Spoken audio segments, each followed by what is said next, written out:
Malik and this is America. आज मैं पूरा दिन व्लॉग नहीं बना सकी क्योंकि सुबह ऑफिस में मैंने एक ख़बर पढ़ ली।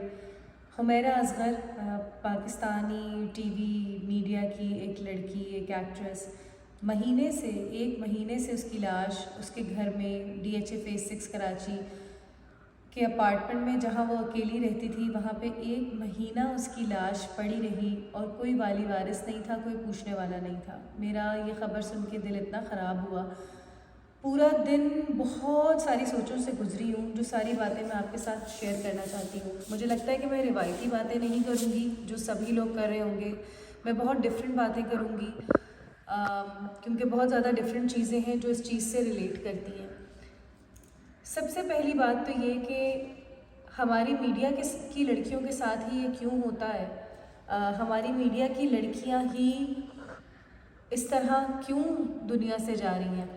पिछले दिनों हमने देखा वो जो छोटी सी बच्ची थी, एक टिकटॉकर थी, 16 साल से भी छोटी उम्र होगी शायद उसकी, 16 साल होगी, चलो ज़्यादा से ज़्यादा 18 साल होगी। उसके घर में घुस के एक मर्द जो है, एक लड़का उस्मान, छोटा बच्चा, मर्द भी नहीं मैं उसको कहूँगी, घर में घुस के उसका कत्ल कर दिया। ठीक है, वो बच्ची हो गई। पिछले दिनों हमने कांटा लगा वाली जो लड़की, बॉलीवुड की लड़की, वो बैठे बैठे मर गई, कोई इंजेक्शन ग्लूथो का लेने के बाद या विटामिन C का इंजेक्शन लेने के बाद। उसके बाद हमने पिछले दिनों पाकिस्तान की बहुत ही सीनियर अदाकारा आयशा नाम की, एक बहुत ही सीनियर अदाकारा आयशा आपा, घर में पड़े पड़े जो है वो उनका इंतकाल हो गया। उनकी लाश घर में 1 हफ्ते से पड़ी हुई थी और किसी ने भी नहीं उनको पूछा, किसी ने भी नहीं उनको देखा। देखिए, जब सब बहुत सारी बातें, ज़रा वीडियो लंबी होगी, गौर से सुननी है। पहली बात तो ये कि जो हमारी एक्ट्रेस, जो आयशा नामी एक्ट्रेस थी, उनका जो इंतकाल हुआ, ये कि जो गुलशन में रहने वाली हमारी सीनियर अदाकारा आयशा नाम की थी, वो हफ्ते बाद अपने घर से उनकी लाश बरामद हुई। कोई पूछने वाला नहीं था, कोई वाली वारिस नहीं था, कोई ऐसा बंदा बशर नहीं होगा जिन्होंने क्या उनको फ़ोन करके पूछा नहीं होगा। लोगों ने, जब मैंने ये ख़बर सुनी, लोगों ने उनके बच्चों के ऊपर लानतें, बच्चों की, बेटी की उनकी शक्ल लगाना हर जगह शुरू कर दी, बेटी की पिक्चर्स हर जगह पोस्ट करना शुरू कर दी। मुझे उन दिनों इतना शदीद दुख और अफसोस और गुस्सा आया था, उनकी बेटी पे नहीं, हमारी आवाम पे। मगर उस वक्त मैं कुछ भी नहीं बोली थी क्योंकि मुझे ये लग रहा था कि क्या किसी की फौदगी को भी मैं ना छोड़ूं, कि किसी की फौदगी पे भी मैं वीडियो बना लूं। दिल तो बहुत था उस वक्त बोलने का। मुझे ना असल में वो लोग नहीं अच्छे लगते, जैसे मैं बिल्कुल सीधा साफ खरा नाम लूँगी, मिशी खान की तरह, जो कि किसी भी चलती हुई बस में कूद जाएंगी और बस हर बात पे उनकी एक वीडियो आएगी। ऐसा नहीं होता। आपने for the sake of it आपने कंटेंट नहीं बनाना। जब आपकी बात वाकई ही कोई दिल से निकले तो फिर आपने वीडियो बनानी है उस चीज़ पे ना। और मैं तो इसी चीज़ पे अमल करती हूँ। जो लोग मुझे सालों से सब्सक्राइब किया हुआ है वो लोग गवाह भी हैं। मुझे पाकिस्तानी अवाम पे बहुत गुस्सा आया कि किस तरह हम लोगों ने खुद ही से अपने घरों में बैठ के, अपने बेडों में लेट के, हाथ में फ़ोन लेके, खाने के टेबल पे हमने ये फ़ैसला कर लिया कि जो आयशा एक्ट्रेस हमारी आयशा आपा थी, उनकी औलाद नाफरमान थी, उनकी औलाद ने उनको पूछा नहीं। उनकी औलाद तो भाई अमेरिका में रहती थी, उनकी औलाद तो पाकिस्तान से बाहर रहती थी, बेटा बहरिया में एक जायदाद ले के अलग हो गया था। आप ये सोचें कि देखिए, हर औलाद, अगर मैं कहती हूँ जलील भी हो ना, जानी हो, शराबी हो, औलाद से माँ को बहुत मोहब्बत होती है। किसी के जाने के बाद आप उसकी औलाद को भी कुछ कहेंगे, किसी माँ की औलाद को कुछ कहेंगे तो, और अगर वो औलाद उस औलाद का कोई जुर्म ना हो, ठीक है, वो औलाद जो है वो बिल्कुल पाक साफ़ हो किसी भी तरह के जुर्म से, तो आप ये सोचें कि उस माँ की रूह को कितनी तकलीफ़ और कितनी चोट पहुँचेगी। जिस बेटी को इतना जलील किया गया, जो बेटी उनकी सालों से मीडिया इंडस्ट्री छोड़ चुकी थी, उस बेटी की हर जगह पे वीडियोस लगाना, पिक्चर्स लगाना, पुरानी कदीमी निकाल के 1960 की, ठीक है, ये मैं मुहावरतन कह रही हूँ, मतलब कि आप समझ लें कि 2014 की उसकी पिक्चर लगाना। क्या उस लड़की की अब कोई शादीशुदा ज़िंदगी नहीं होगी या कोई बच्चे नहीं होंगे? देखिए, और मुझे ये बात 200% उस वक्त पता थी, मैंने वीडियो नहीं बनाई थी उस वक्त कि शायद लोग मुझ पे लान तान करेंगे, कि मैं मीडिया इंडस्ट्री के के अंदर यूँ रह चुकी हूँ, मतलब मैं बड़ी हुई हूँ इस इंडस्ट्री में ना, इस इंडस्ट्री के लोगों में मैं बड़ी हुई हूँ। शादी से पहले सारी फैमिली मीडिया इंडस्ट्री में, शादी के बाद मेरे शौहर मीडिया इंडस्ट्री में, मैंने खुद मीडिया इंडस्ट्री में काम किया, आज तक करी हूँ। तो सारे फ्रेंड्स भी यही, सारे दोस्त अहबाब, मैं इस मीडिया इंडस्ट्री को बहुत करीब से जानती हूँ, ठीक है। जैसे कोई भी हर एक्टर या हर एक्ट्रेस या हर शो होस्ट या हर प्रोड्यूसर या हर डायरेक्टर या हर स्पॉट बॉय जानता होगा, ठीक है।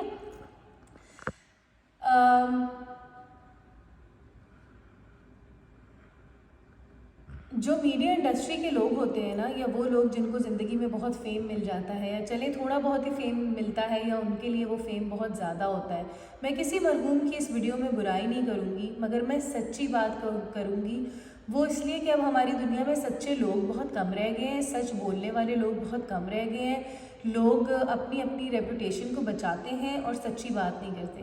जो हमारी मीडिया इंडस्ट्री के लोग हैं ना, इनको जब ज़रा सी भी वो मिल जाती है ना, मशहूरी मिल जाती है, या बहुत ज़्यादा मशहूरी मिल जाती है, या जो भी, वो अपने जहनों में ना एक खौल बना लेते हैं। उसकी कई वजूहात हैं। पहली वजह ये है कि जो लोग एक्टिंग करते हैं वो पूरी ज़िंदगी सेट पे जाते हैं, कैरेक्टर चेंज होता है, घर आते हैं, कैरेक्टर चेंज होता है, ठीक है। तो उनके लिए अब सेट पे उनके बहुत सारे बहन भाई होते हैं, जब वो घर आते हैं तो भी बहन भाई होते हैं। अब सेट वाले बहन भाई उनके एवरी डे चेंज हो रहे हैं। बिल्कुल इसी तरह एक सीनियर एक्टर के सेट पे जाके हर दूसरे दिन औलाद चेंज हो रही है, डिफरेंट बच्चों ने उनका कैरेक्टर लिया हुआ है, ठीक है। डिफरेंट बच्चे उनकी औलाद के कैरेक्टर में, जब वो घर आएंगे तो उनकी औलाद भी डिफरेंट होगी, राइट। उसके बाद वो शायद जो एक्टर्स होते हैं वो दुनिया को सबको रोल्स में देख रहे होते हैं, ठीक है। और शायद उनको ये लगता है कि जिस तरह हमारे काम पे, क्योंकि देखिए सुनार की जो नफ्सियात होती है वो सुनार वाली होती है, जो सूदखोर की नफ्सियात होती है वो सूद वाली होती है, जो बैंकर की नफ्सियात होती है, एक बैंकर की एक मखसूस पर्सनालिटी होती है जो कि उसकी बैंकिंग इंडस्ट्री में रह के बन चुकी होती है। एक पेंटर की हमेशा एक मखसूस पर्सनालिटी होती है जो कि पूरी ज़िंदगी पेंट कर के बन चुकी होती है। तो बिल्कुल उसी तरह एक एक्टर की एक डिफरेंट पर्सनालिटी होती है जो कि रोज़ाना सालों पूरी ज़िंदगी सेट पे जा के अपनी ज़िंदगी के जो आप फैमिली मेम्बर्स कह लें, माँ बाप, बहन भाई, औलाद, सबको वो इतना चेंज होके देखते हैं कि शायद उनके लिए सब कुछ, क्योंकि झूठ की ज़िंदगी है ना। आप अदाकारी कर रहे हैं, अदाकारी मतलब एक खेल तमाशा, एक झूठी दुनिया, ठीक है। एक झूठे आप कभी बाप बने हुए, आप कभी झूठी माँ बने। मैं किसी की भी यहाँ पे तज़हीक नहीं कर रही, बिल्कुल भी नहीं कर रही, ठीक है। मगर काम की जो नेचर है वो वाकई ही ऐसी ही है। फिर ये लोग क्या करते हैं कि इनको जब सारे सच्चे रिश्ते भी झूठे लगने लगते हैं, या सच्चे रिश्तों की भी वो ज़िंदगी में वैल्यू नहीं रहती, तो ये लोग खौल बना लेते हैं। अच्छा, फिर उसके बाद जब इन लोग की इतनी ज़्यादा स्टारडम होती है, लोग दीवाने पागल हो रहे होते हैं। देखें, हमेशा याद रखें, दुनिया में चढ़ते सूरज को सलाम है।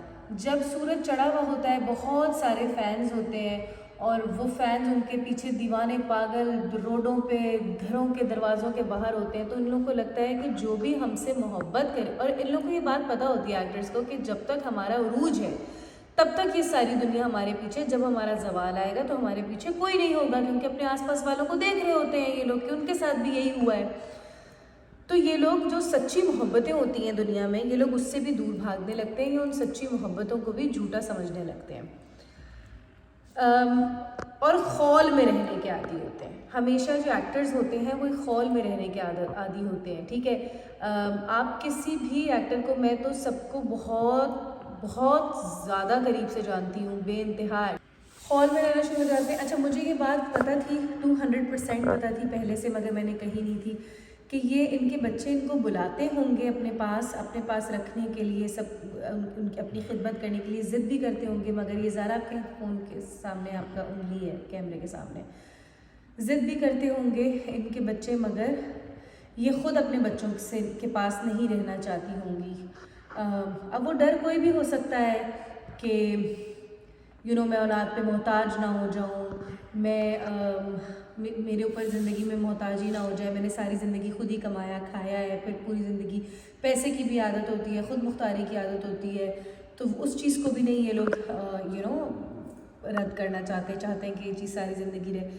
और फिर कुछ अरसे बाद मेरा ख्याल है किसी हमारी सीनियर एक्ट्रेस ने, मेरा ख्याल है शायद बुशरा अंसारी साहिबा ने, या मुझे नहीं वो याद एग्जैक्टली किसने, आयशा आपा का कोई वॉइस नोट जो है वो आयशा आपा का कोई वॉइस नोट जो है वो वायरल किया और लोगों को के साथ शेयर किया, जिसमें वो सबको बता रही थी अपनी ज़ुबान से कि मेरा बेटा तो मुझे बहुत तरले मिन्नतें करता है, मेरी बेटी मेरे बहुत तरले मिन्नतें करती है कि अम्मी मेरे पास आ जाए, मेरे पास रह ले, मगर मैं खुद नहीं जाती भाई, मैं अपना पकाती हूँ, मैं अपना खाती हूँ। ये लोगों की आदत होती है, ठीक है। अच्छा, सबसे पहले मैं आपको इन तीनों लोगों का बैकग्राउंड बताऊंगी, चारों लोगों का जिनके भी इंतकाल हुआ है उनके बैकग्राउंड बताऊंगी, और फिर मैं आऊँगी मेन मुद्दे पे। ये हो गई सारी आयशा आपा के बारे में बात ये हो गई, ठीक है। अब आते हैं हम कांटा लगा वाली लड़की पे। उसकी उम्र जो थी वो 40 साल से भी ज़्यादा थी। जब हम छोटे छोटे थे तो कांटा लगा वाला गाना आया था, ठीक है, और उसको उसकी बॉडी के ऊपर सेक्शुअलाइज करके वो लड़की मशहूर हुई। मतलब वो लड़की की अपनी अंदर का तो कोई सब्सटेंस नहीं मशहूर था ना, उसकी शख्सियत की कोई बात, उसकी सोच की कोई बात, उसके लहजे की, उसकी ज़ुबान की, मतलब उसके अंदर का कोई इंटेलेक्ट तो नहीं मशहूर था, उसकी बॉडी मशहूर थी, ठीक है, कांटा लगा वाली की। तो जब वो बॉडी अब उस एक चीज़ के लिए, अभी इंसान की नफ्सियात आप देखें कि जब एक चीज़ के लिए आपको, जैसे बेशक आपको आपकी बॉडी के लिए अगर मशहूरी मिली है, तो आप, इंसान की नफ्सियात है कि उस मशहूरी के लिए फिर आप किसी भी हद तक चले जाएंगे, किसी भी हद तक चले जाएंगे। उसने उस बॉडी को मेंटेन रखने के लिए कि मैं बूढ़ी ना हो जाऊं, मैं बूढ़ी ना दिखने लगूं, मेरे जिस्म पे कोई धब्बा ना हो, तो उसने इतने ग्लूथो के इंजेक्शंस लगवाए, उसने इतने विटामिन सी के इंजेक्शंस लगवाए। मैं कभी भी वो बातें नहीं करती जो कि जिन चीज़ों का मेरे पास सबूत ना हो।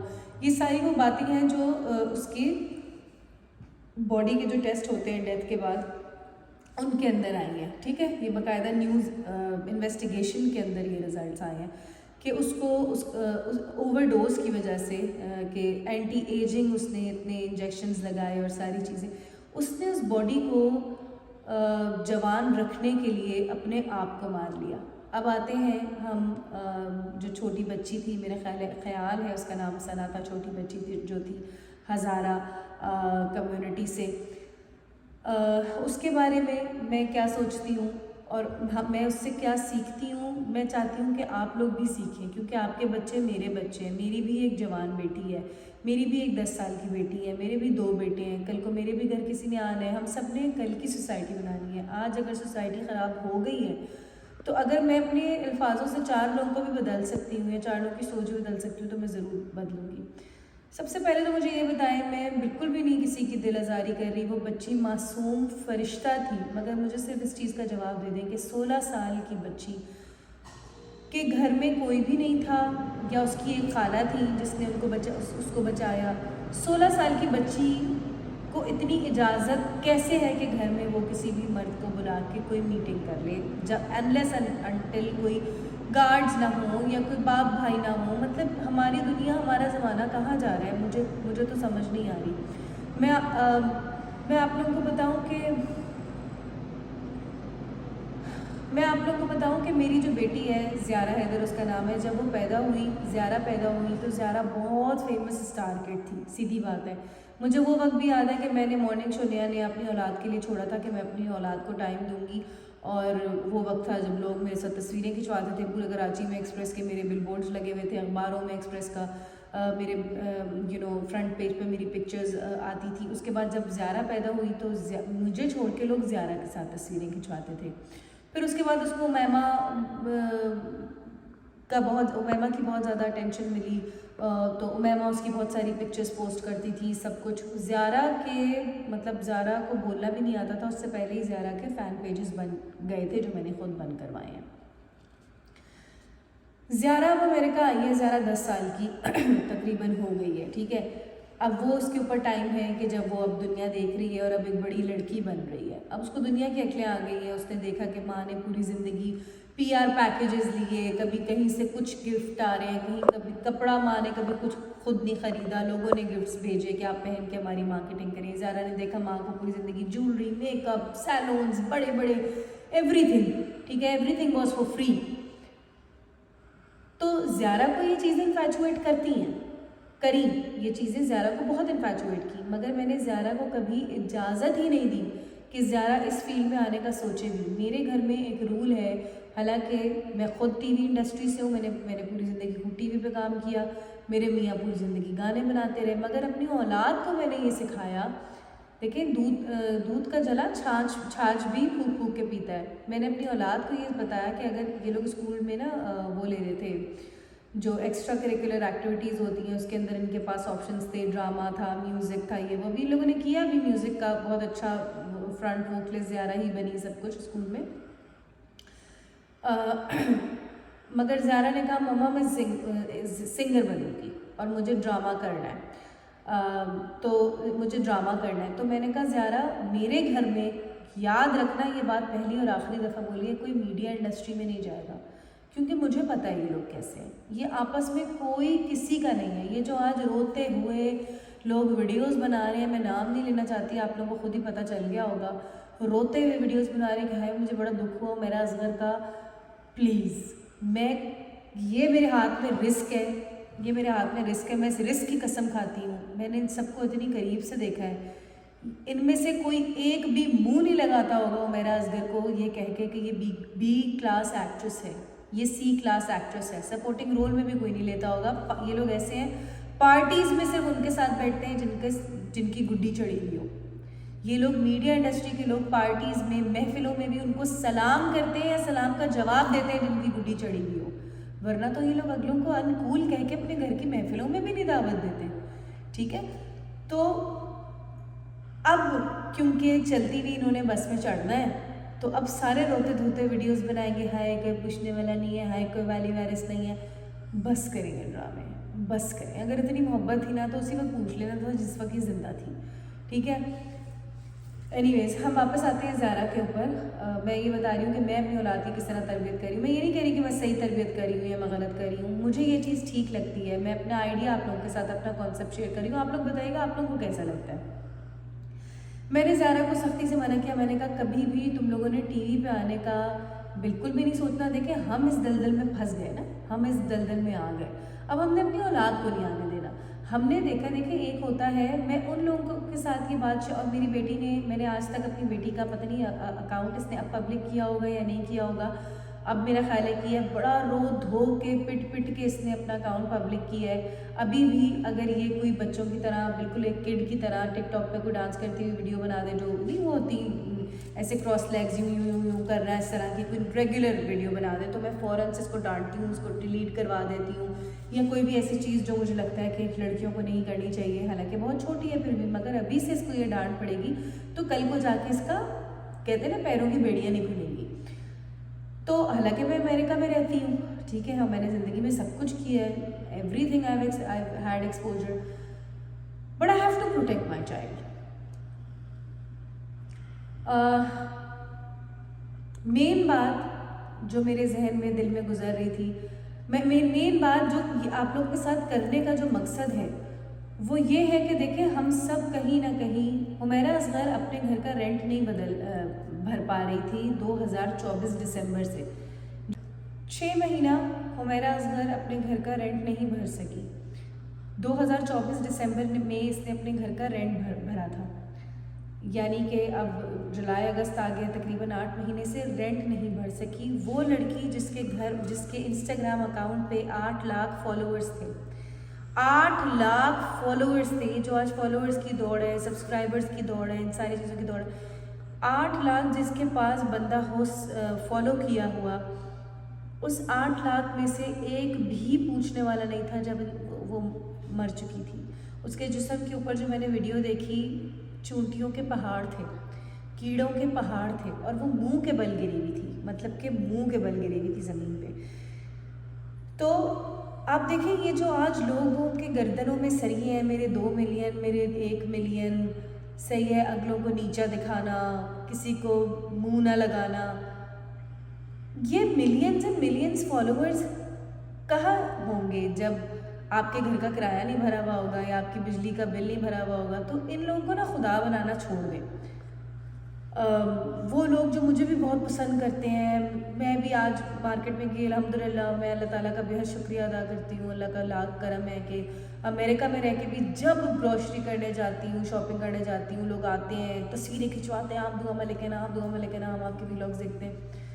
मैं कहती हूँ मुझे भी अपना ना बनाए, मुझे भी अपना एक कहते हैं ना आइडल ना बनाए, क्योंकि मेरी ज़िंदगी में हज़ार ऐसी तकलीफ़ें और परेशानियाँ होंगी जो अल्लाह ताला ने आपको नहीं दी होंगी।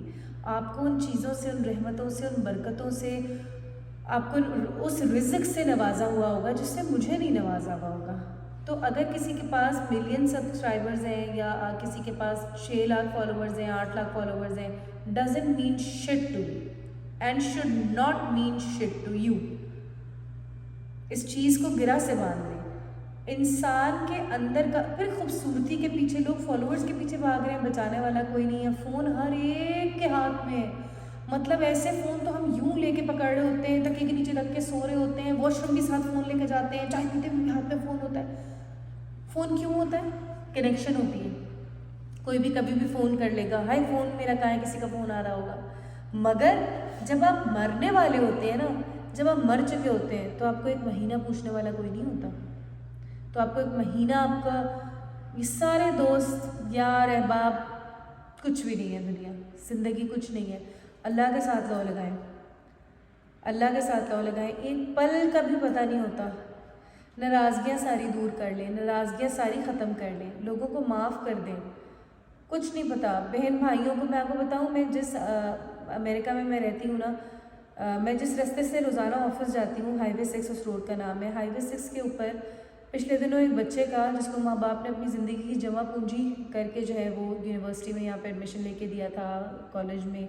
बच्चा यहाँ आया, 3 महीने बाद पहली गाड़ी ली उसने, जॉब करके कोई सेव शेव किया होगा और गाड़ी ली, और उस गाड़ी को लेके जा रहा था, हाईवे 6 पे उसका डेथ हो गई। ना माँ बाप के पास इतने पैसे थे कि उस लाश को पाकिस्तान अपने पास बुला के तदफीन कर सकें, आखिरी रसूमात करके दफना सकें अपने हाथ से। ना माँ बाप के पास वो पैसा था, ना यहाँ की दुनिया में किसी ने मदद की। उस बच्चे को यहीं दफना दिया गया। पूरी ज़िंदगी वो अपने माँ बाप को नहीं देख सकेगा। तो उन बहन भाइयों का ज़्यादा मोहब्बत करें जो बहन भाई परदेश में हैं। उन बहन भाइयों के साथ ज़्यादा मोहब्बत दें। कुछ नहीं पता कल को मेरी अगली सांस आए ना आए, आपकी अगली सांस आए ना आए, आपके उस भाई की, उस बहन की, उन माँ बाप की अगली सांस, भाभी की, नंद की, चचा पप्पा मामी, पड़ोसी, अगली सांस होना, क्या रह जाना है? कुछ भी नहीं रहना, कुछ भी नहीं रहना। फिर हुस्न के पीछे ना भागे। मेरे चेहरे पे इतने दाने हैं। मैं पहले बहुत डरती थी। मैं अमेरिका आने से पहले एक अलग किस्म की इंसान थी। मुझे अमेरिका ने, हिजरत ने, परदेश ने मेरे अंदर बाहर को, मेरी रूह को, मेरे जहन को, हर चीज़ को तब्दील कर दिया। मैंने बहुत अरसा व्लॉग बनाना छोड़ दिए थे, आप लोग को याद है, कोई 1-2 साल, क्योंकि मेरी स्किन ऐसी ख़राब हुई जो आज तक ठीक ही ना हुई। ठीक है, अब मैं कहती हूँ कि यार मेरे अंदर जो मवाद है ना, वो उन लड़कियों के अंदर भी नहीं है जिनकी स्किन जो है वो ग्लास स्किन है, कोरियन स्किन है, जैपनीज़ स्किन है। $1000 के फेशियल्स कराए हुए हैं, $3000 के मैं तो इंजेक्शन लगवाती हूँ अपने होंठों के ऊपर, अपनी चीक्स के ऊपर, और थ्रेड डलवाती हूँ, और ये वो। ब्रो, आपके अंदर कुछ भी नहीं है, आपके अंदर कुछ भी नहीं है। और ये चीज़ मुझे आपसे नफ़रत नहीं करवाती, मुझे सिर्फ ये बताती है कि जो टीके आपने लगवाए हुए हैं ना, ये किसी काम के नहीं है, क्योंकि आपके यहाँ पे कुछ नहीं है, भेजे में कुछ नहीं है, जहन में, रूह में, शऊर में। वो अलिफ एक ड्रामा था ना, मंजर सहबाई का, सज्जल का और हमजा अली अब्बासी का। तो हमजा अली अब्बासी कहता है मुझे सारी दुनिया जानती है, मैंने इतने हिट्स दिए हैं। तो मंजर सहबाई कहता है तुम्हें सारी दुनिया जानती है, क्या तुम्हें खुदा जानता है? मुझे खुदा जानता है। अपने अंदर वो चीज़ लेकर आए। सब बराबर है, सब नॉर्मल है। आप कोजे हैं, भेंगे हैं, काणे हैं, लंगड़े हैं, ट्रस्ट मी, आप मेरे जैसे हैं, आप मुझ जैसे हैं, मेरे बराबर हैं, हम सब बराबर हैं। पैसे की दौड़ में ना भागे। जितना रिज़्क़ अल्लाह ताला ने देना होगा ना, अल्लाह ताला देगा। बड़े बड़े घरों में शिफ्ट हो जाना, अफोर्ड ना कर पाना, जैसे हुमैरा नहीं कर पाई, अकेले रहने का एक अजीब सा कल्चर चल पड़ा है। अकेले अकेले कमरों में खुडियों, वो कहते हैं पूरा, पहले हमारे माँ बाप के ज़माने में कहते थे अलग मस्जिद बना के बैठ जाना। अभी ज़्यादा को मैं बहुत मना करती हूँ, बड़ी हो रही है तो ये कर रही है कि हर वक्त अपने कमरे में बैठी रहती है। और मैं देखती हूँ कि आजकल बच्चों की आदत हो गई है कि अपने अपने कमरों में, इस आदत को फ़ौरन ख़त्म करें। बच्चों को बाहर ना रहने दें, कमरों में ना रहने दें, अपनी खुडियों में ना रहने दें। हमेशा बुला के लाउंज में सारे बहन भाइयों को, सब बच्चों को, माँ बाप बहन भाई सारे बच्चे सब लाउंज में हों, एक साथ हों। ये जो बच्चे होते हैं ना, जो बचपन से ही अलग कमरों में रहते हैं, इनका फ्यूचर तबाही होती है। ये बड़े होकर डिप्रेशन से मर जाते हैं, ये सुसाइड कर लेते हैं। पूरी वीडियो बनाने का मकसद ये था कि जैसे ही किसी की तिब्बी मौत होती है या सुसाइड करता है, हम सारी सोसाइटी को ब्लेम करना शुरू हो जाते हैं। हम कहते हैं इसके घर वाले ऐसे थे, इसके दोस्त ऐसे थे, इसके बहन। नहीं, प्रॉब्लम आप में खुद थी, प्रॉब्लम उस इंसान में खुद थी। और जो प्रॉब्लम्स उस इंसान में आपको देख के लगती हैं, वो अपनी ज़ात में, अपनी फैमिली में ना आने दें। सब एक साथ जुड़ के रहें, एक दूसरे को पूछें, अपने कमरों में ना रहें, अपनी खुडियों में ना रहें, अपनी मस्जिदें अलग अलग ना बनाएं। किसी को भी अपने से ज़्यादा कूल मत समझे, किसी को भी अपने से ज़्यादा अमीर ना समझे। पैसा होगा तो उसके लिए होगा भाई, हमारे लिए नहीं है, हमें नहीं चाहिए, राइट। और मैं तो कहती हूँ कि छोड़े, अब मीडिया इंडस्ट्री में अपनी बेटियों को आने ही ना दें। बहुत सारा प्यार, चैनल को सब्सक्राइब ज़रूर कीजिएगा और वीडियो को ज़्यादा से ज़्यादा शेयर करिएगा। अल्लाह ताला हम सबको अपने हिफ्ज़ व अमान में रखे और हमें इतनी तौफीक दे कि हम अपने पास वालों को पूछ सकें कि तुम ठीक भी हो या नहीं। अल्लाह हाफ़िज़।